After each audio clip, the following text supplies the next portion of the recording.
I'm going to show you today how to fix your scapular winging. I'm also going to explain to you why all these other videos you've been watching hasn't helped your problem.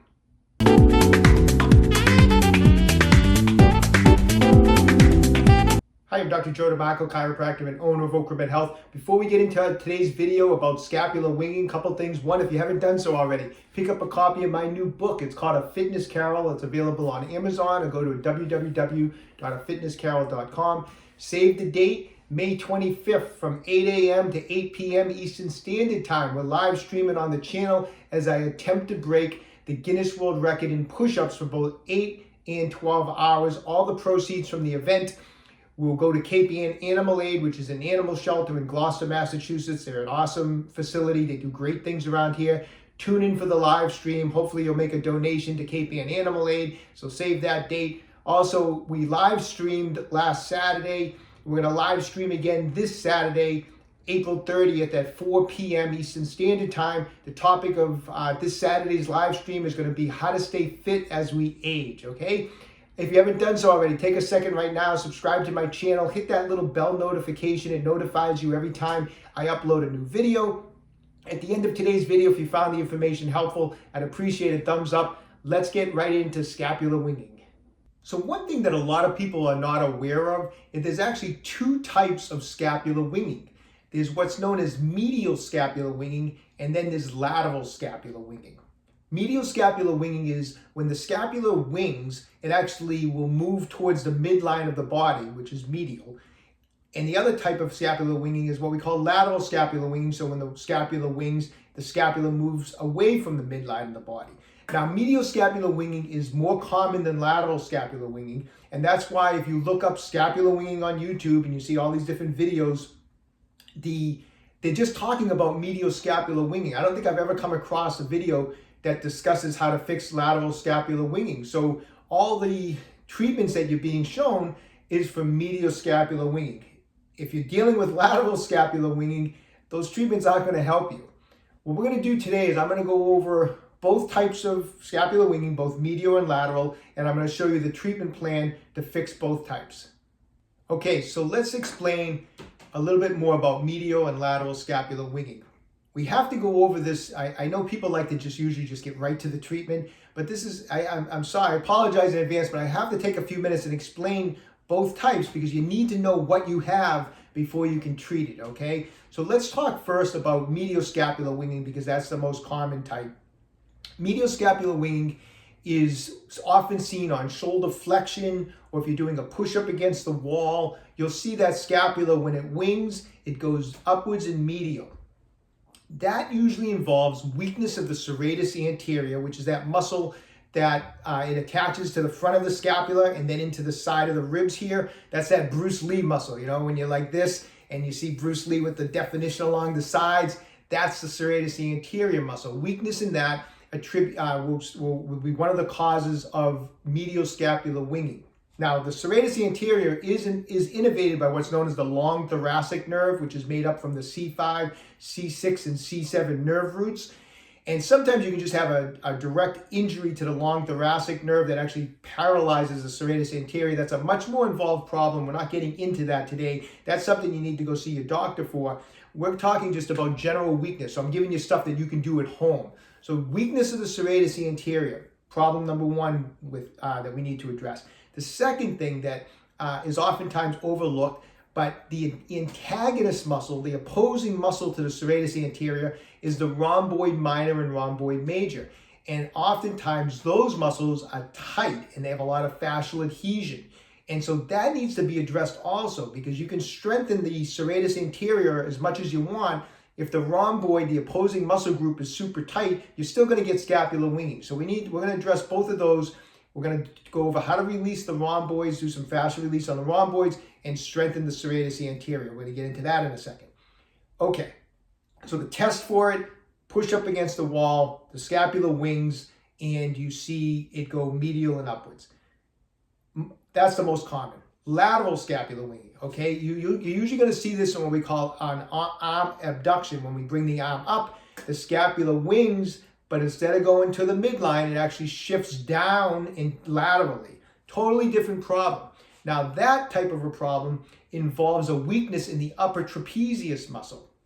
The upper trapezius muscle is innervated by the spinal accessory nerve. Once again, you can have an injury to the spinal accessory nerve.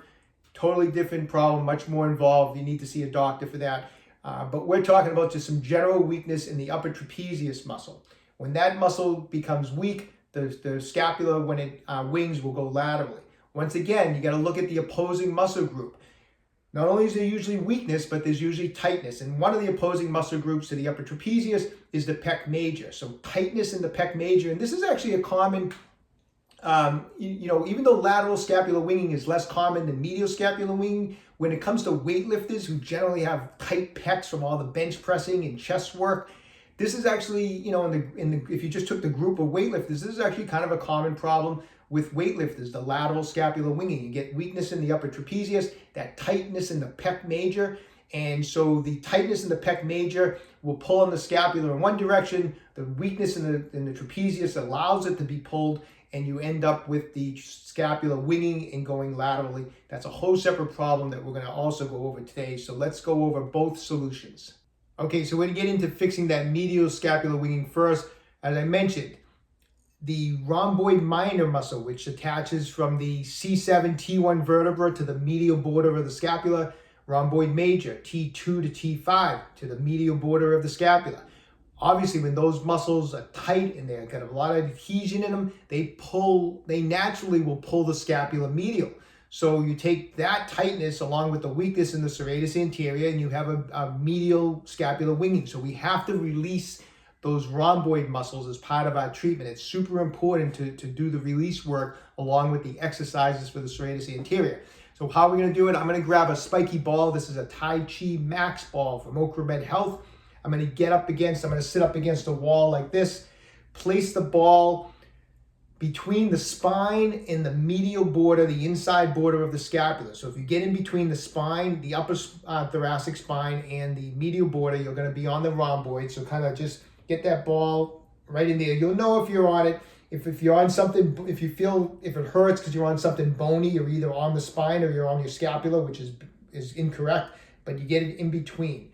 So I'm going to lean back into this ball like this. I'm going to have my arm in this position out like this. And to release it, I'm pressing into the ball, and then to release it, I'm going to come across with my arm, and I'm going to give it a good stretch like that. So the ball's kind of in there, kind of digging into the tissue. I'm going to hold it for about 15 seconds, just like that. As you're doing it, try to take some nice deep breaths in through the nose, and out through the mouth, just like that. So I'm going to come across several times, and each time I do it, I'm going to hold it for about 15 seconds. And then I'm going to add in a few where I'm going to come down and kind of angle my arm in a lower position. So I'm going to come down into this position, like that. And once again, I'm going to hold it for 15 seconds. I'm going to do it several times. So that's how we're going to get a release on the rhomboid muscles. After you get done doing some arm movements, you can also just kind of get up against the wall and go up and down, side to side, and let that Tai Chi ball kind of dig into that rhomboid muscle. So that's the first part, releasing the rhomboids. Okay, we need to strengthen that serratus anterior. Now I'm going to just show you a couple things you can do for your serratus anterior. I'm trying to keep this video, so it doesn't get too out of control time-wise, because there's a lot of material to go over. If you want more serratus anterior exercises, I've done 2 separate videos on serratus anterior exercises. I'll put the card up above me for both of them right now. So, after this video, if you want more serratus anterior exercises, go to one or both of those 2 videos that I just posted, and you can have a whole bunch of serratus anterior. So today, though, let me just show you a couple things you can do to strengthen kind of right in here. That's the serratus anterior, the stuff along the side here, okay? First off, you can get into a push-up position like this. Now you can do this from the knees at first if you want. If not, just get up into a push-up position. You let the shoulders sink in like this. Then really push them out to engage that serratus anterior. And once you've pushed them out, push open the angle here of the shoulders like that. Come back, sink in, push out, and go back. I would recommend doing 3 sets of 15. Couple variations. Now, if you want from this position, of course, you can go all the way down into a push-up position, then come up and do what they call a push-up plus, where you then push through the shoulder blades like that. So a regular push-up is like this. A push-up plus, you really push through.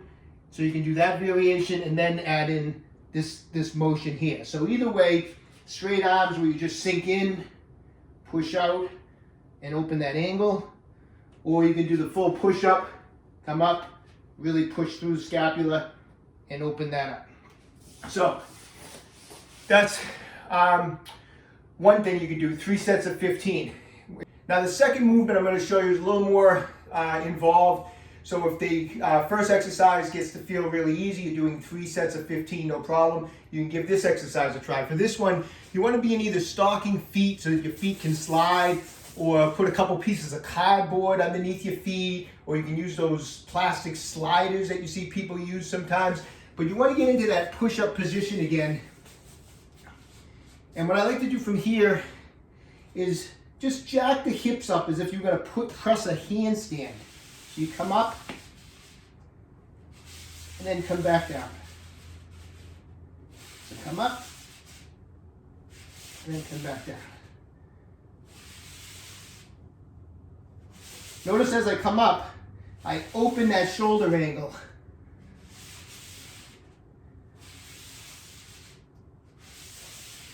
Like that. So that's another good way to hit the serratus. That's one of my favorite. I like to do sets of those to work that inside area, that serratus area.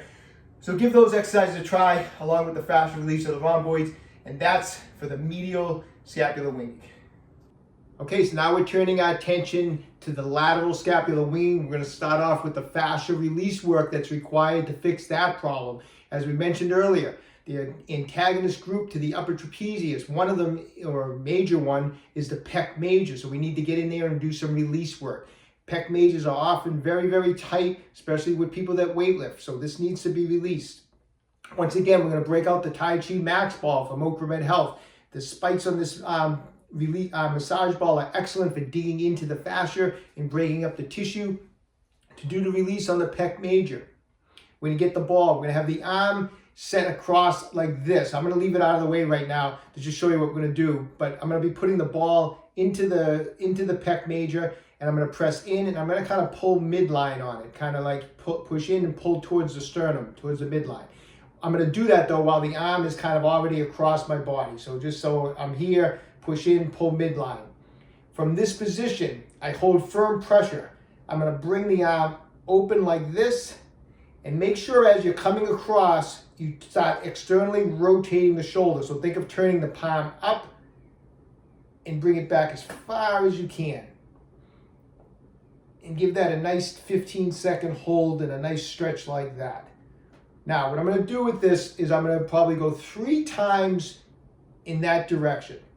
Then I'm going to move the ball into some different spots. You'll try to hit the upper pec major, the lower pec major, but hit different spots. So I'll do 3 in that one spot, then I'll move it to another area. And maybe as I move it also, I'll angle up a little bit this way. Once again though, make sure as you come across, you always want to externally rotate the shoulder, because the pec major internally rotates, so we get the release by externally rotating. So come up, once again, 3 times, hold for 15 seconds on each one, move the ball again, a different part of the pec major, and this time as you come down and angle it down a little bit like that. So you do different motions with the arm. So maybe 3 times this way, 3 times that way, 3 times a little lower, moving the ball around. Obviously, whatever side your scapular winging, and this goes for any type of scapular winging, everything we're showing you, make sure you do the release work on both sides. You know, you want to make sure you keep things balanced. But that's the release work part of the treatment protocol for the lateral scapular winging. Now let's get into strengthening the upper trapezius muscle.